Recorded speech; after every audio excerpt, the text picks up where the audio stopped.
I have been practicing my willpower all day just based on the fact that I have not yet seen what the TBR Tackle is for this month. I just had such a crazy work day that there was no way I was going to be able to stop to film, but like I wanted so badly to just click on the video to find out what the prompt was going to be, but I didn't. So here we are for month 6, for prompt 6 of TBR Tackle. As a reminder, here is my current stack, my current TBR Tackle stack. So we might be reading one of these books or something else, who knows? I can't even express to you how much I just want to find out what this prompt is. Here we go. Good evening, campers. It's very sunny today, so I'm going to sequester myself within this corner. But nevertheless, we're not here to talk about the weather. We're not getting that British today. Instead, we're here to talk about the TBR Tackle. Prompt, take it away. We don't have a prompt. You didn't think that I wouldn't have foreseen this. Things happen, life gets in the way, these things occur, and so, I've been waiting 3 months for this. I think Kieran told me about this. Oh no. I think I know what this is. Emergency ripcord is being pulled, let's play it. Evening, campers. Super the Fox here, and I just wanted Evening, to let you guys know campers. that you can definitely finish a book within this next month. Bleh. Because you can do a better job at reading books than I can at speaking words. Hopefully. Anyway, definitely though, you can definitely do it. Just read a little bit before you're going to bed. Help you make your eyes tired. You can do it. I could read one book this I month. believe in you.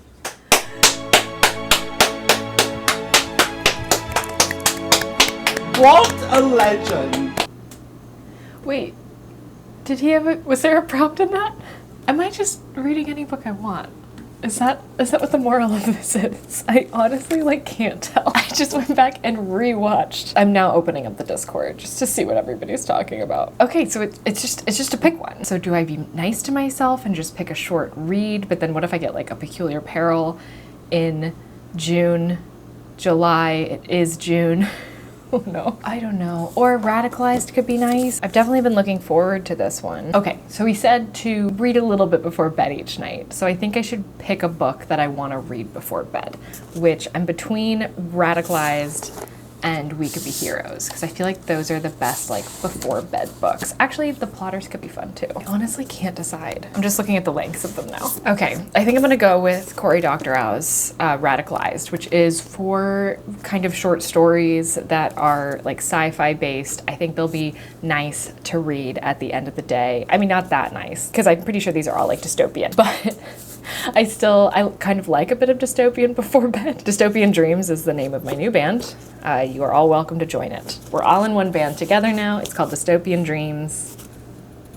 I'm gonna read this book and then I'll get back to you on it. I guess band meeting adjourned. Rock on. That's how band meetings are ended. It's a hands in the middle situation and then you go, rock on. All right, so typically at this point in the video, I would tell you about the book that I read, but actually we're gonna do something a little bit different. Before I get to that, I'm still gonna tell you what I thought of the book, and actually I'm very excited to do so. But first, I want to change up my stack a little bit. I'd been kind of thinking about doing this for a bit, but it felt like I shouldn't for some reason. And then I saw Charlotte from Low Shelf Esteem switched up her stack because she wasn't really interested in the books. And when she said it, I was like, that seems so reasonable. So that's what I'm gonna be doing now before we get into the review section of this video. So currently this is my stack of books, and I am thinking of taking off all but one of these books from this stack, purely because I'm just not very excited about them in this moment, or they aren't something that I want to be surprised by needing to read, if that makes sense.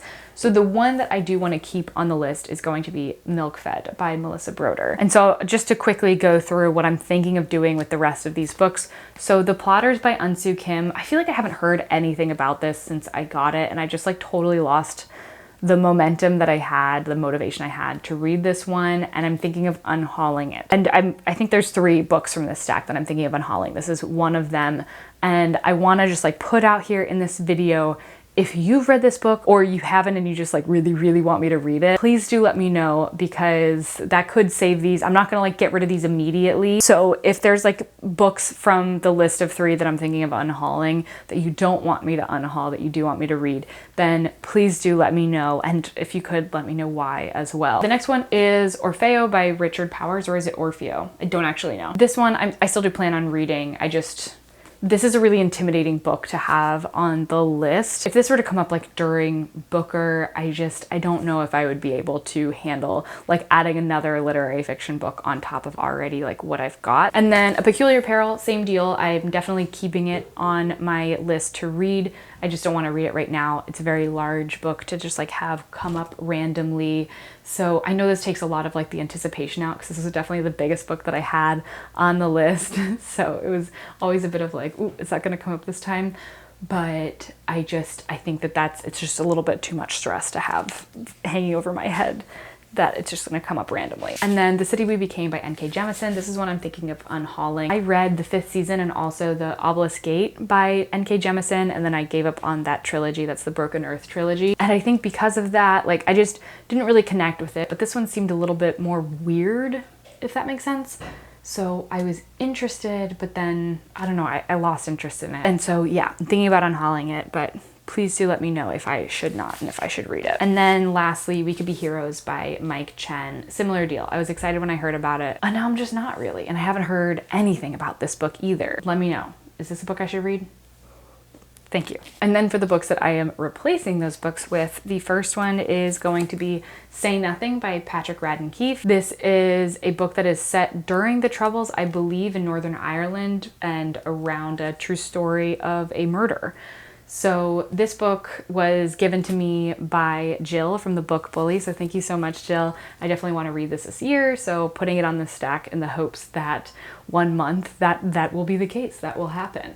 I also have another friend that like really liked this book, so I'm excited to read it. Then I've got The Friend by Sigrid Nunez. Is it Sigrid or Sigrid? So this is about a woman that loses a close friend of hers, like her best friend, and is given custody of their dog. And I think it's about like her going through that grief with her dog. I heard about this through a video on the channel, so I read this book. It sounded really good. I wanted to read it. So because of that, I ended up buying it, and now I'm really excited to read it, and I think it's like the perfect size to be on this list. Then we've got Luster by Raven Lalani. This one was like hugely popular for quite a while, and I picked it up like at the height of that, but then it's just kind of like sat on my shelf, so I want to put it on this to reinvigorate that feeling. Then we've got The Midnight Library by Matt Haig. This is another one that was talked about a lot, and Matt Haig himself is a very popular author, and he's one that I really want to try out because I always think that his synopses for books sound really cool. This one, I think it's about a woman that gets to see like moments of her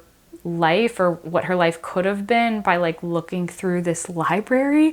Is that right? Am I just making that up? I feel like that's what it's about. And lastly, we have A Walk in the Woods by Bill Bryson. This one was kindly given to me by one of my subscribers through my Amazon wish list. I don't typically like to talk about it, but basically if I get recommended books, specifically like in comments of videos, I like to throw them on that list so that then if I do get sent them, then it's higher priority to read them and talk about them on the channel, because I know that at least one person out there is very interested in hearing me talk about it. So that's like the purpose of it, but absolutely zero pressure whatsoever. Mr. Khan was the name on like the little slip. He sent me this book, and so I'm really excited to read it. I was initially going to read it while I was actually doing a weekend on the Appalachian Trail, but unfortunately I got COVID and I could not go on that trip anymore.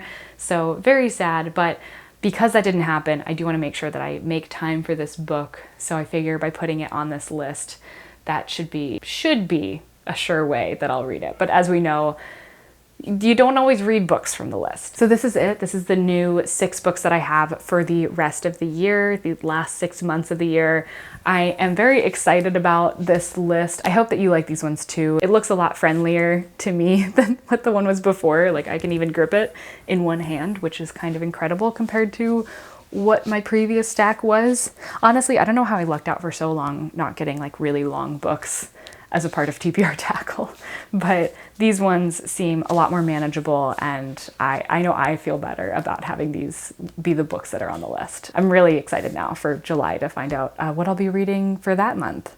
But without any further ado, let's talk about Radicalized. So I think this is officially like my favorite book that I've read out of the TBR Tackle so far. This book, Radicalized by Cory Doctorow, was so good. And if you've watched last week's video, which was the mid-year freakout tab, then you already know my thoughts on this book, at least that I really liked it. But now I get to dive into each of the 4 stories that are contained within this book. So each of them are set in, it says the present day, 4 tales of our present moment. However, I would say one of them at least is a bit in the future, isn't quite present day, but the others, you could definitely see that. You could see it happening like right now, as in like now being the start of one of those stories. So I just want to go through each of the 4 stories, brief synopsis and my thoughts, because I think that they all were really great. Also, I really like that on the cover, they have like each of the stories represented by like the little pictures. So there's Unauthorized Bread, this one's Model Minority, which that'll make sense why that's a superhero in a bit.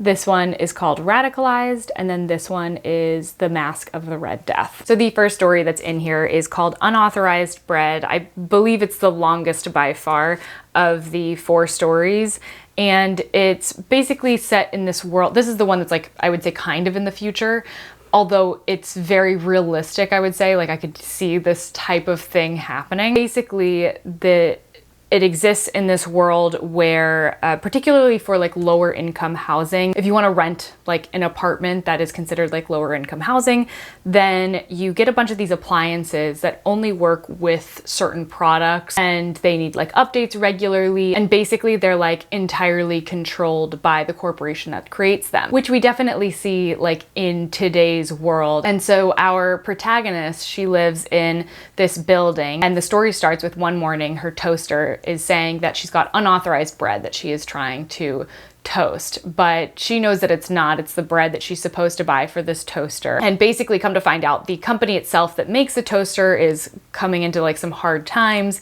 And so like all the toasters are just like breaking. So the people living there can't do anything about it, and the company can't do anything about it. And this has also happened with other items. And sometimes they're just like losing these things for like a week, and then they come back, and sometimes it's a lot longer. Like for example, her dishwasher also goes out, and she is unable to run her dishwasher, even though it's a perfectly functioning dishwasher. But it's purely because it's not like talking to the company, to the corporation correctly, so that she can't get it running. So it's all these things, these problems that exist with her appliances that aren't actually with the physical appliance itself. So she goes on the internet and basically works to try to figure out how to like jailbreak her appliances and get them to work. And she's able to do this, and then she kind of wants to help like other people also do this, because she has a really close friend that is a single mother, and she's really struggling, and she can't, like, she has to clean each of her dishes by hand. And so she kind of helps her out with that. So the story kind of evolves that way, but I don't want to get too far into what it becomes, because I think that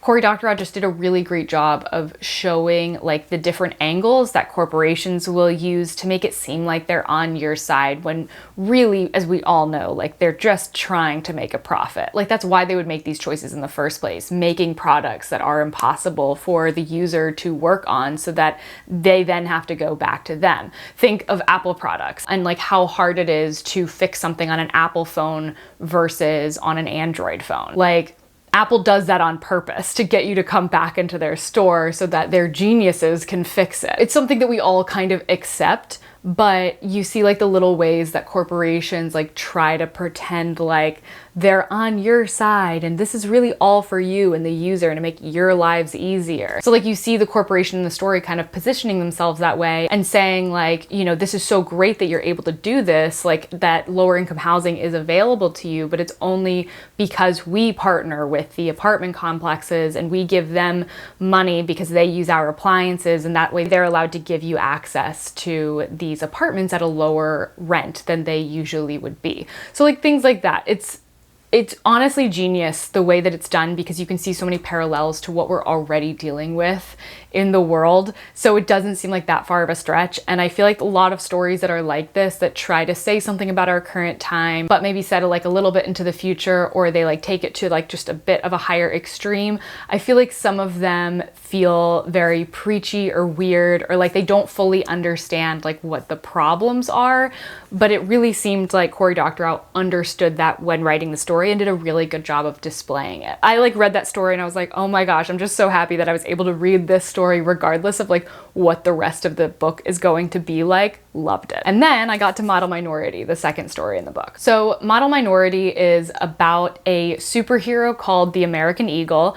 And he is basically Superman. Like, he comes from another planet, but he lives on Earth, and he lives specifically in America, and he wants to help them. He wants to like fight crime and help those people that would otherwise not have assistance. And he lives like a very long life. So he's been in America on Earth for a very long time. And the story kind of starts with him seeing a police officer. He's basically beating up this black man. And the American Eagle comes in and stops it. And the police officer, of course, has like his excuse for why he's doing what he's doing. And the American Eagle like steps in and like helps out, but the black man still goes to jail. And so the American Eagle like wants to help and everything. So he's trying to help in like the best way he can think of. Like, he thinks he's doing a good thing and he thinks he's like taking a stance. And there's a lot of like, well, why didn't you step in earlier? Like, you've been in the US for a long time. And clearly this isn't a new problem.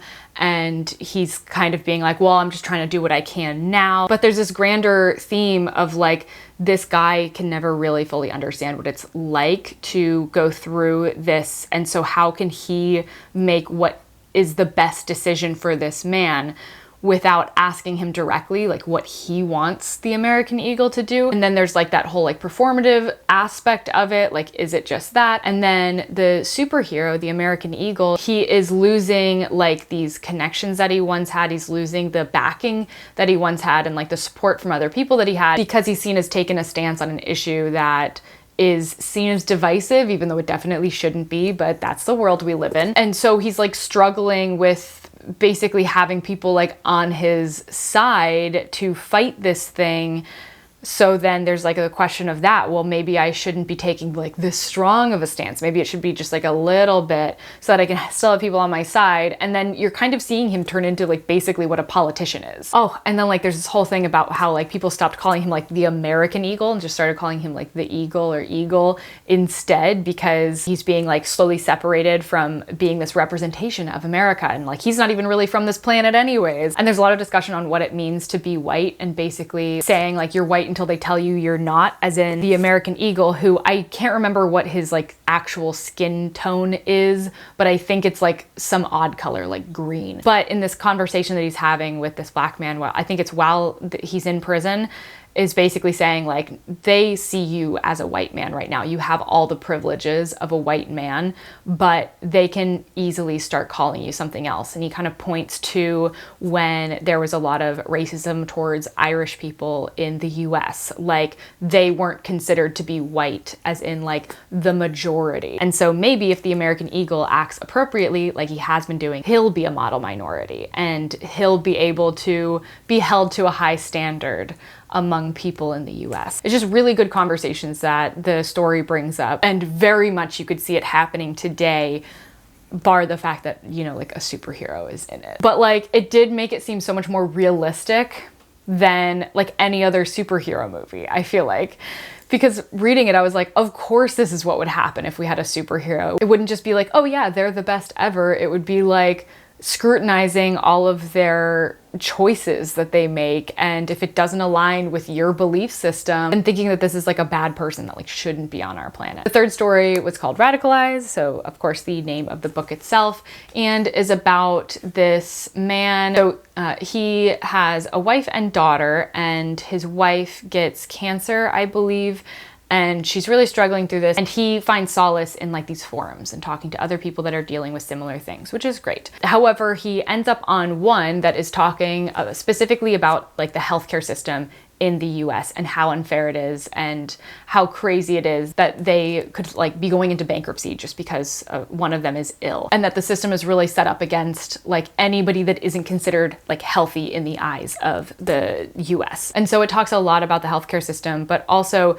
this group has got like a lot of animosity in it and people that are very angry. And so you get to see through this forum people become radicalized, which of course is another thing that we deal with a lot in the US and all over really, but the radicalization of people that you think would be, I don't want to say like normal, but just, I don't know, regular citizens. And then they turn into people that believe things that you would have never expected them to believe, or to want to do things that you would never expect them to want to do. And so seeing this man's journey like through this forum and the people that he talks to and what happens as a result of that, it's easy, I guess, to see like how these people could become radicalized. And it's interesting to see the husband stay in that group, even though he sees these things kind of happen, but he almost like wants to help, and like he doesn't want these things to happen because he's really relied on this forum. He wants to continue to have this place where people understand what he's gone through. And I think that that was kind of an interesting part about it too, because you kind of assume that it's like people that find these places on the internet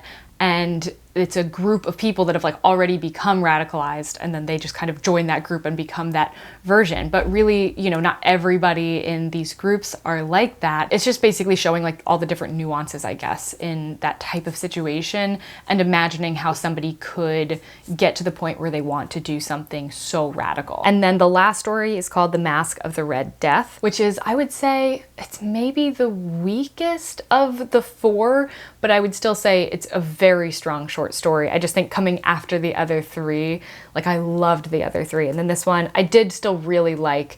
It just, if I were to say like one was a weaker length, this one would be it. Although I do think that I agree that this was a good one to end it on, because I think the ending of it was nice, like a nice wrap up to the whole thing. But this last story is about Martin, who is worried about like the end of the world, or like apocalyptic times happening. So he buys a bunker, and he basically like, he sets up this bunker, and it's clear that he almost like wants something to happen so that he can go into the bunker and like live out this scenario that he's imagined for himself. He's picked out people that would stay in the bunker as well. Many of them are attractive women. Like he's very carefully selected people in order to position himself as being like the leader of this group, but also having people around that he wants to be around and that could be helpful, but would maybe not challenge him as the leader. And so it's really weird like to see, and like to see the power kind of go to this guy's head, like the power that he doesn't even like have yet, but something does end up happening. I think it's some sort of pandemic, but they do end up going into the bunker. And of course things aren't exactly like how Martin thought that they were going to be, but they also aren't super different either. Things kind of like shift and change. Honestly, it's hard to talk about like what the message of this one is about without spoiling the whole thing. And I really don't want to do that, because I think that of all of them, this one could really be spoiled. But yeah, that is Radicalized by Cory Doctorow. I highly, highly, highly recommend reading that one. Definitely my favorite from TBR Tackle so far. With that being said, if you have read any books by Cory Doctorow, please let me know what you thought of them. If you've read Radicalized, please let me know your thoughts on that. With that being said, I hope that you did enjoy this video, and if you did, please do consider subscribing. I upload new videos every Wednesday. And also quick plug for my Instagram, because in August I'm going to be going on a near month-long trip in Indonesia and Thailand, and I'll be posting a bunch about that on my Instagram story. So if you like travel content, then definitely follow me over there for lots of fun photos, I'm assuming, and some book updates as well. I will have my Kindle with me because that will be peak booker season at that time, so I will still be trying to read those as much as I can. Anyways, bye.